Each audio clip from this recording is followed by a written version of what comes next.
खुदा और इस्लाम का खुदा एक ही है, तो ये सच नहीं है। और इसका कारण ये है, यीशु इस्लाम में सिर्फ नबी हैं। यीशु क्रिश्चियनिटी में कलाम भी है और खुदा भी है। लेकिन एक बात में दोनों में समानता है, यीशु इस्लाम में भी खुदा का कलाम है। जब आप किसी चीज़ की नकल करते हैं किसी चीज़ में से, तो ऐसी कुछ बड़ी गलतियां आप कर जाते हैं। और कुछ इसी तरह की गलती कर दी मोहम्मद ने जब वो बाइबल से कॉपी कर रहा था कि यीशु उसमें भी खुदा का कलाम ही है। अब मेरे सवाल में उन्होंने ऐसा कहा था कि हो सकता है कि वो एक ही खुदा हों, लेकिन मैं आपसे पूछता हूँ, क्या अब्राहम ने काले पत्थरों को चूमा था? नहीं, राइट? मोहम्मद ने चूमा था, लेकिन काले पत्थरों को। एक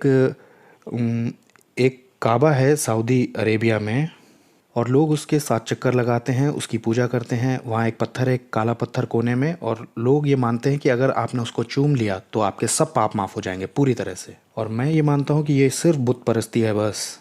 तो अब्राहम ने ऐसी मूर्ति पूजा नहीं की, यीशु ने ऐसी मूर्ति पूजा नहीं की, तो इसका मतलब है कि हम एक खुदा की खिदमत नहीं करते हैं। आपको नहीं लगता ऐसा?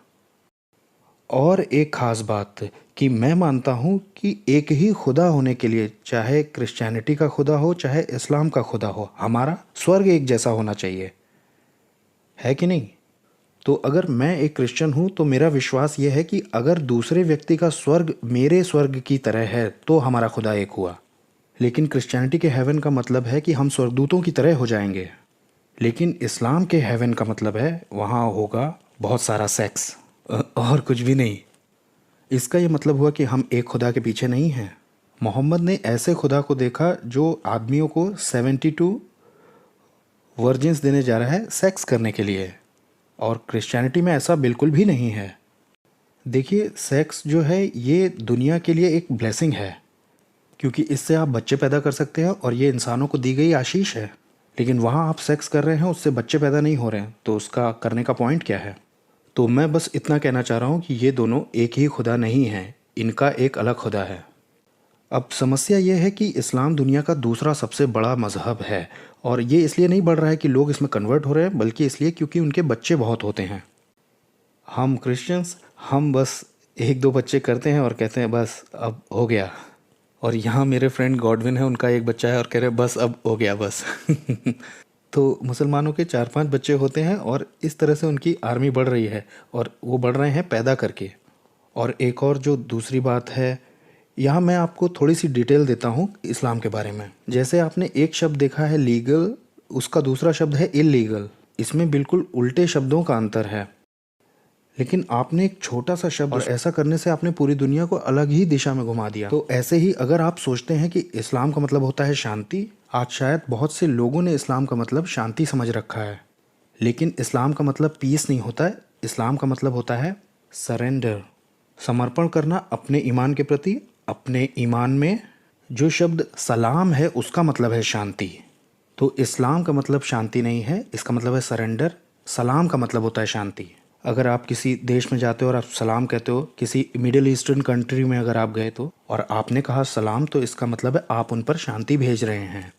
अब जो शब्द लव है वो कुरान में 45 बार आता है, और वो भी सिर्फ आया है वेल्थ के लिए, मोहब्बत।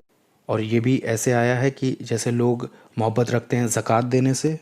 लेकिन अगर आप बाइबल के लिए कहें लव, तो 155 बार आया है, जो कि ये दिखाता है। वैसे नफ़रत या हेट शब्द 350 से ज़्यादा बार आया है कुरान में, जिसका मतलब ये हुआ कि इस्लाम का खुदा नहीं बल्कि हमारा खुदा है जो प्यार करने वाला खुदा है। अब इस बात को देखने की थोड़ा कोशिश कीजिएगा इस्लाम में, कि जो इस तरह की बात सिखाता है कि आप मज़हब से जुड़े कामों को करें। अगर आप अच्छे काम करेंगे तो आप जन्नत जाएंगे, नहीं तो आप जहन्नुम चले जाएंगे। लेकिन क्रिश्चियनिटी ये नहीं सिखाती। क्रिश्चियनिटी कहती है कि तुम्हें खुदा पर विश्वास करने का मौका मिला है, तुम बस उस पर विश्वास करो और वो तुम्हें बचाएगा, क्योंकि हर व्यक्ति ही पापी है। क्योंकि पाप या गुनाह से आप बच नहीं सकते। ये तो ऐसी चीज़ है जो आपसे होगा ही। लेकिन फिर भी वो लोग यही मानते हैं कि क्रिश्चियनिटी भी एक मज़हब है। क्रिश्चियनिटी कोई मज़हब नहीं है। क्रिश्चियनिटी तो रिश्ता है खुदा का उसके लोगों के साथ। ये एक रिलेशनशिप है, ये रिलीजन नहीं है। इसमें ये नहीं कहा गया कि तुम बुरा करोगे तो जहन्नुम जाओगे, अच्छा करोगे तो जन्नत जाओगे। हाँ, इसके कॉन्सिक्वेंसेस तो हैं, लेकिन यीशु ने हमको एक मौका दिया है कि हम जानें कि वो कौन है। एक एग्जाम्पल समझिए कि अगर आप किसी मुसलमान से पूछें कि उनका खुदा कौन है, तो वो कहेंगे उन्हें कोई आइडिया नहीं है। वो ऐसे कहते हैं कि अल्लाह ऐसा है जिसे कोई नहीं देख सकता। इमेजिन करिए कि एक कमरे में एक पर्दा लगा है और जिसके पीछे खुदा है, और जब वो पर्दा हटाया जाता है तो आपको वहाँ कोई दिखाई ही नहीं देता। कुछ इस तरह का इस्लाम का खुदा है, लेकिन क्रिश्चियनिटी का जो खुदा है वो इतना हलीम होकर के सोल में आया, कुछ इस तरह से कि वो हमसे मेल जोल रख सके और अपने आप को हमें महिमा में दिखा सके, और जिन तकलीफ़ों से हम गुजरते हैं उससे वो भी गुजर सके, और उसने एक परफेक्ट लाइफ भी जी के दिखाई। अब एक और ऐसी बात है जिस पर बहुत ज़्यादा गंभीरता से सोचना चाहिए, और इस्लाम में वो चीज़ है तकिया। तकिया एक अरबी शब्द यानी जिसका मतलब है प्रोटेक्शन। और इसमें क्या होता है कि आप ईमान के बारे में दूसरों से झूठ बोल सकते हैं।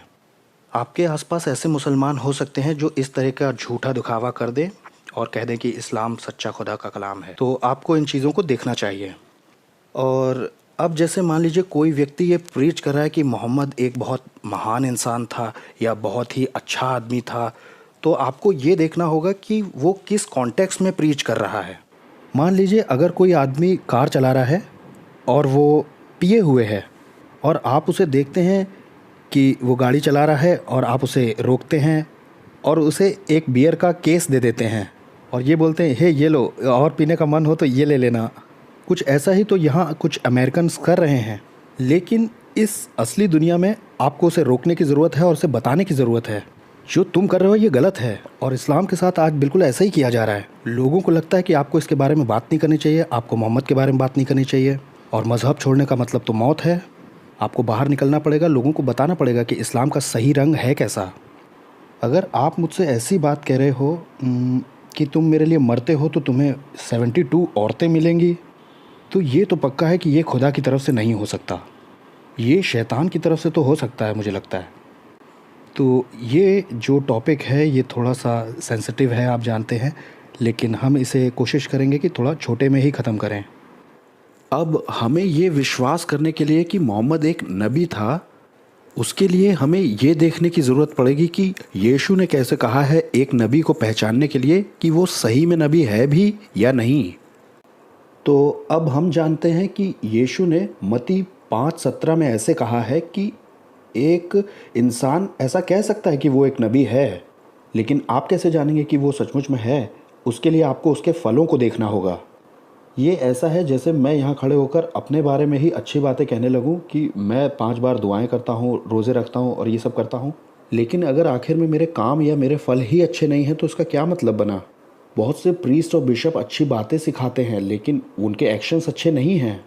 कुछ दिनों से फॉक्स न्यूज़ पर मैं देख रहा हूँ, आपने भी देखा होगा, तो हैं ऐसे कुछ लोग जिनके काम तो अच्छे नहीं हैं लेकिन बातें अच्छी हैं। ऐसी बातों का कोई मतलब नहीं बनता।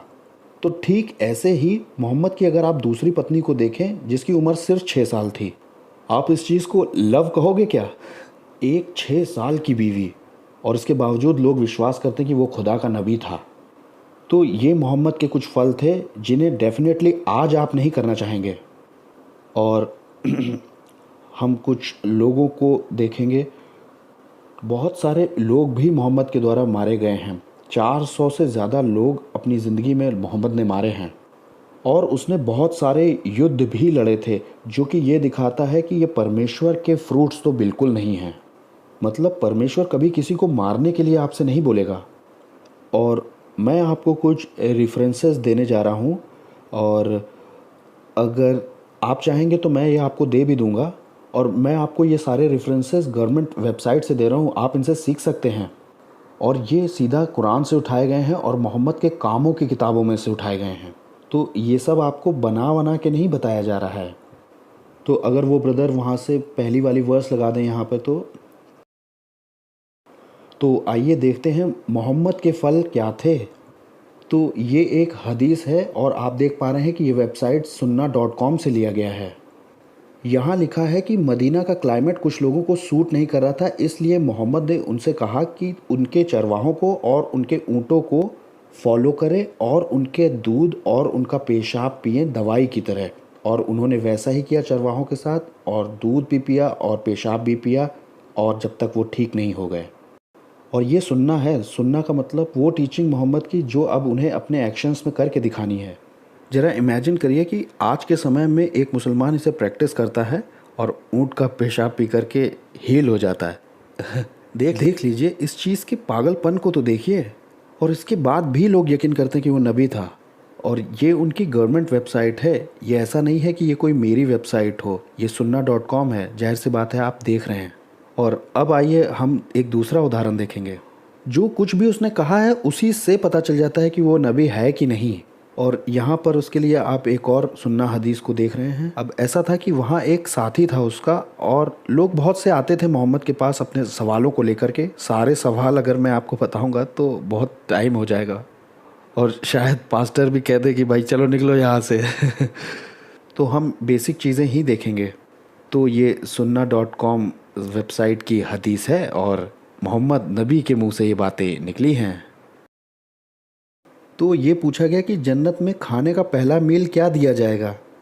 अब जैसे लोगों को ये बताना है जन्नत के बारे में कि वो कितना बढ़िया होगा और उनका फ्यूचर कितना बढ़िया होगा, तो एक जो सेल्समैन होता है वो उन्हें बहुत सारे फ़ायदे गिना देता है। अब जैसे आप ऐसे लोगों के पास जाएं तो वो आपसे ये कहेंगे आपको हेल्थ बेनिफिट होगा, और इसमें आपको बहुत फ़ायदा होगा, आपको बीमारियों में छुट्टी मिलेगी, मतलब ऐसी बहुत सारी बातें, ताकि बहुत सारे लोग आकर के जुड़ के काम करें। और ठीक ऐसा ही मोहम्मद ने भी किया, और उसने तो इस हद तक उसे खींच दिया है कि अगर आप ये सब कुछ पढ़ लें तो आप समझ लेंगे कि ये साफ ढकोसले हैं। बस आप सिर्फ कुरान पर ही विश्वास नहीं करते हैं, बल्कि आपको कुरान और हदीस दोनों को लेकर चलना होता है। तो इन्हें एक साथ ही लिया जाता है। आप नहीं कह सकते कि कुरान खुदा का कलाम है, हदीस नहीं है। हदीस में वो काम है जो करने होते हैं, और ये मोहम्मद के वो एक्शन है जो उसने अपने मुंह से खुद कहे हैं। और तब उन्होंने ऐसा बताया है। तो जन्नत के लोगों का जो पहला खाना होगा वो ये होगा, मतलब जब लोग जन्नत पहुंचेंगे तो उन्हें ये खाने को मिलेगा सबसे पहले। तो ये उससे कोट किया हुआ फ़िश लिवर होगा। फ़िश लिवर जो होता है वो, अब अरब के समय के लोगों के हिसाब से फ़िश लिवर बहुत महंगी डिश समझी जाती थी। और यहाँ पर इस तरह से दिखाया गया है कि सबसे पहले जन्नत में आपको खाने के लिए यही सब चीज़ें मिलेंगी।